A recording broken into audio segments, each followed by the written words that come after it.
காஞ்சிபுரம் பச்சையப்பன் ஆண்கள் கல்லூரியில் மாவட்ட வேலைவாய்ப்புத்துறை சார்பில் வேலைவாய்ப்பு முகாம் நடைபெற்றது. விழாவில் பங்கேற்று பணி நியமன ஆணைகளை கைத்தறி அமைச்சர் காந்தி வழங்கினார். கலெக்டர் கலைச்செல்வி, எம்எல்ஏக்கள் சுந்தர், எழிலரசன் உடனிருந்தனர். பொதுவாகவே கவர்மெண்ட் எம்ப்ளாய்மெண்ட் ஆஃபீஸில் போய் ரெஜிஸ்டர் பண்ணுவாங்க. அதுல இருந்தா வேலையும் கிடைக்கும் படிச்சவங்களுக்கு. நம்ம முதலமைச்சர் ஆட்சி பொறுப்பேற்ற உடனே படித்த மாணவர்களுக்கு இவர்கிட்ட வேலை கிடைக்கணும். தனியார் இந்த மாதிரி தமிழ்நாடு முழுவதும் நடக்குது. இதில் இன்னைக்கு கிட்டத்தட்ட 150 கம்பெனிஸ் இது பண்ணிக்கிறாங்க. கிட்டத்தட்ட இப்போ நீங்கள் பார்த்தீங்கன்னா 25 பேருக்கு கொடுத்துருக்குறோம். இன்னும் 3-4 மணி நேரம் இருக்குது. நிறைய பேர் வாய்ப்புக்கு இது 300-400 பேர் கிடைக்கும். ரொம்ப பயனுள்ளதாக இருக்குது. கிட்டத்தட்ட 150 கம்பெனிஸ் ரிஜிஸ்டர் பண்ணிக்கிறாங்க. அது இல்லாத எக்ஸ்ட்ரா கம்பெனிஸ் கூட வந்துருக்காங்க. அதே போல பொங்கலுக்கு என்னைக்கு ஸ்டார்ட் ஆகுது?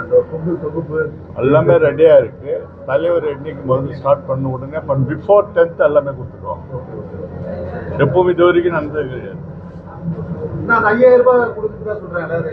அதெல்லாம் அது அப்புறம்